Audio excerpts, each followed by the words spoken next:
हर हर महादेव। दोस्तों, मेरे चैनल में आपका स्वागत है। भोलेनाथ की कृपा आप सब पर बनी रहे।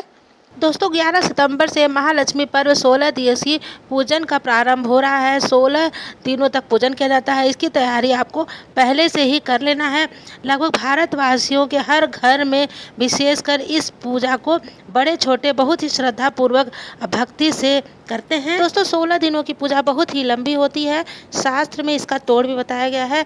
16 दिवसीय पूजा किस प्रकार से आप माँ लक्ष्मी की पूजा करें, किस प्रकार से स्थापना करें, कौन सा पाठ करें, इस वीडियो के माध्यम से हम बताएंगे। आप क्या खाएं क्या ना खाएं। दोस्तों, वीडियो पसंद आए तो हर हर महादेव कमेंट बॉक्स में अवश्य लिखें और एक लाइक अवश्य करें आप।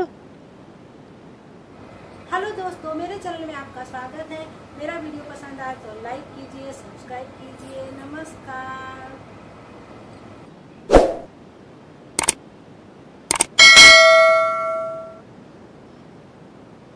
दोस्तों, यदि आप 16 दिवसीय पूजा नहीं कर सकते तो आप 3 दिवसीय पूजा करके माँ लक्ष्मी की विधिवत स्थापना करके 16 दिनों तक पूजा पाठ करके श्री सूक्तम का पाठ करके भजन कीर्तन करके तुलसी पूजन करके वही पूर्ण फल अर्जित कर सकते हैं। वो 3 दिन कौन कौन से हैं?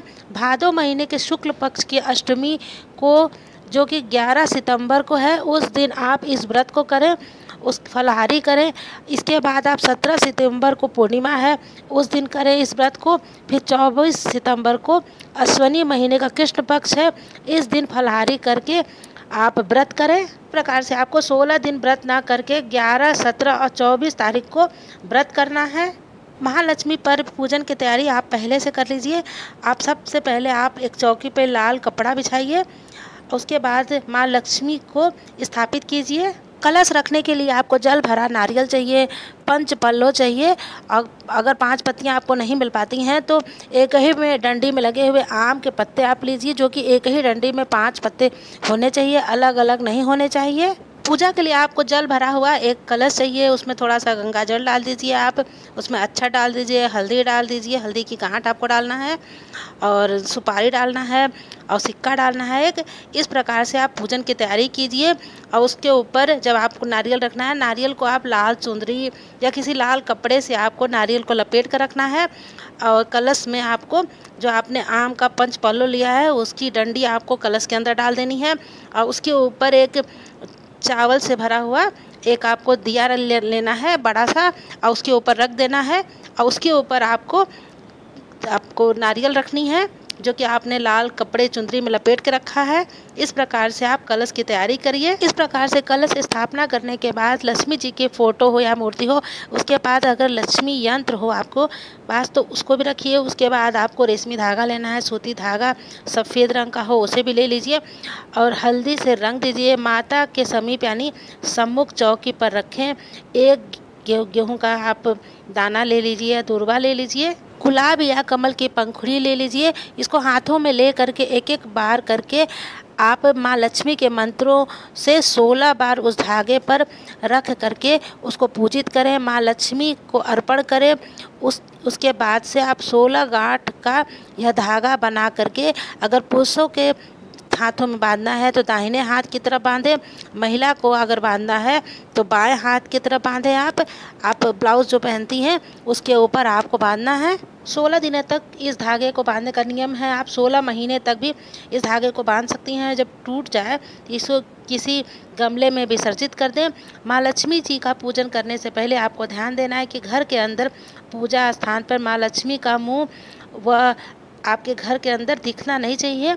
उसे थोड़ा छुपा के रखिए कि सामने लक्ष्मी जी सबको दिखे ना।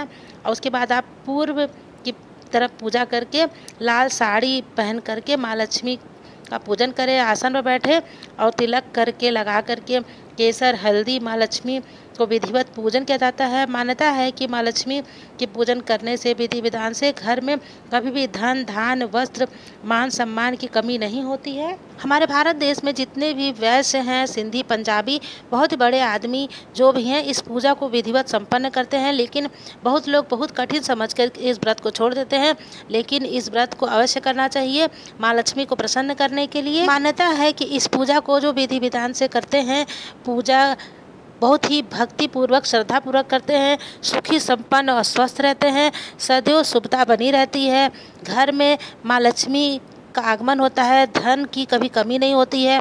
कोर्ट कचहरी अस्पताल की जगहों में धन जो फालतू खर्च होते हैं वो नहीं होते हैं, धन चोरी नहीं होता है, धन का हरण कोई नहीं करता है। 16 दिवसीय पूजन में आप माँ लक्ष्मी की विधिवत स्थापना करने के बाद सुबह शाम दीपक जलाएं, शाम को भजन कीर्तन करें, कनक शोतम श्री सूक्तम का पाठ करें, माँ लक्ष्मी जी का मंत्र पढ़ें। इस प्रकार से आप विधिवत पूजा करें। आप उसके बाद आरती करें। 16 दिनों तक आपके पास मिट्टी की मूर्ति हो या तो आपके पास फ़ोटो हो कोई भी, आप विधिवत पूजा करें।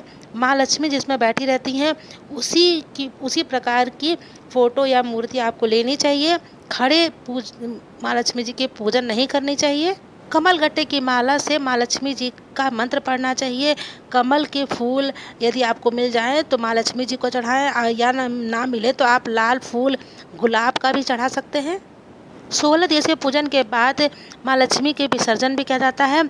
आप उसके बाद से अच्छी तरह से पूजा पाठ विसर्जन करने के बाद 5 ब्राह्मणों को भोजन कराएं। यदि आप 5 ब्राह्मणों को भोजन नहीं करा सकते, 16 सुहागिन स्त्रियों को घर में बुला करके भोजन कराएं। 16 सुहागिन स्त्री को आप अगर भोजन नहीं करा सकते तो आप ब्राह्मण दंपति को बुलाएं और उन्हें श्री हरि विष्णु और माँ लक्ष्मी को मान करके आदर सहित बुला करके आसन पर बैठाएं, उनके पांव धोएं, उन्हें तिलक लगाएं। बहुत सारे लोग इस कार्य को करते हैं। इस प्रकार से उन्हें विधिवत भोजन कराने के बाद दान दक्षिणा दे करके उन्हें विदा करें।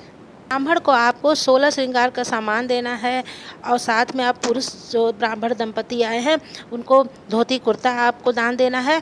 और 16 श्रृंगार का सामान स्त्री को आप नहीं दे सकते तो आप चूड़ी, बिंदी, सिंदूर, आप नेल पॉलिश दें, साड़ी दें, ब्लाउज का पीस दें, जो आपसे सामर्थ्य हो आप उनको दें। उसके बाद 101-51 आपके सामर्थ्य जो हो दक्षिणा दें।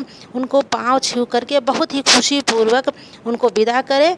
इस प्रकार से आपका पूजन पूर्ण हुआ। माँ लक्ष्मी को खीर बहुत पसंद है, इसे प्रतिदिन आप खीर का भोग लगाएं। और आप व्रत जब करती हैं तो उस खीर को व्रत ना खा करें। अगर 16 दिन आप व्रत हैं, यदि आप 3 दिवसीय व्रत हैं तो आप प्रसाद के रूप में ग्रहण कर सकती हैं, क्योंकि ये अनाज है। और इसके बाद आप चाहें तो मेवे का खीर बना सकती हैं, मखाने का खीर बना सकती हैं।